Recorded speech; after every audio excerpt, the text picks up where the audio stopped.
చోట్లకు వెళ్ళి preaching tour అని, సువార్త యాత్ర అని ఒక కార్యక్రమం వారి చదువులో భాగం. అందుకొరకని మేము అనంతపురం వచ్చాము.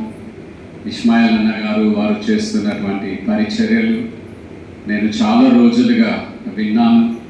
వారి పరిచర్యలను వీరికి కూడా చూపించాలని, వారి పరిచర్యల ద్వారా విశ్వాసంలో వచ్చిన మిమ్ములు వారికి చూపించాలని మరి ఈ దూర ప్రాంతం ఈ దినం మేము రావడం జరిగింది.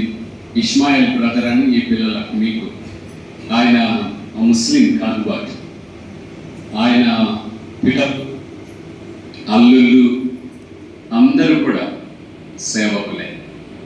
ఈ మారుమూల ప్రాంతాలను వారు ఎన్నుకొని ఇక్కడనే నివాసం ఉండి యేసు ప్రభుల వారిని ప్రకటిస్తూ ఉన్నారు. ముస్లిం కాన్వర్ట్స్ అంటే మీకు అర్థమవుతుంది, చాలా కష్టం ఎదుర్కొంటున్నారు. వాళ్ళు ముస్లిమ్స్ నుండి ఎదుర్కొంటున్నారు. అయినా కూడా నమ్మకమైన సేవ వారి ప్రాంతంలో చేస్తూ ఉన్నారు. వారు నమ్మకంగా చేస్తున్న సేవకు ఇదిగో ఇక్కడ కూర్చున్న ప్రార్థనా సమూహం ఒక సాక్ష్యం. సో వారిని మీరు చూస్తే బాగుంటుందని నేను ఆశపడి మనం ఈ దినం ఇక్కడికి వచ్చినాం. నేను కొద్దిసేపు వాక్యం చెప్పిన తర్వాత వాళ్ళని కూడా మాట్లాడమందాం. ఎలా వారు యేసు ప్రభుల వారి విశ్వాసంలోకి వచ్చారో, ఆ విశ్వాసంలోకి వచ్చినాక వారు ఏం కష్టాలు ఎదుర్కొంటున్నారో, వాళ్ళ కుటుంబాలు ఎలా దీవించబడ్డాయో కొన్ని సంగతులు వారినే మాట్లాడమందాం.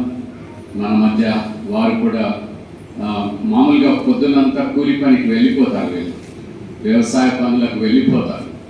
సాయంకాలమే ఇంటికి వచ్చి స్నానాలు చేసుకొని ప్రార్థనకు వస్తారు. కానీ మనకు సాయంత్రం మరొక కార్యక్రమం ఉండడాన్ని బట్టి మరి బలవంత పెట్టి వీళ్ళని మనం ఇక్కడికి వచ్చాము. అయినా కూడా మరి మీరు వారిని చూడండి, వారు మిమ్మల్ని చూస్తారు. దీని ద్వారా మరి మనము నూతన విశ్వాస అనుభవాలు తప్పకుండా నేర్చుకుంటామని నా నమ్మకం. చదవబడినటువంటి వాక్య భాగంలో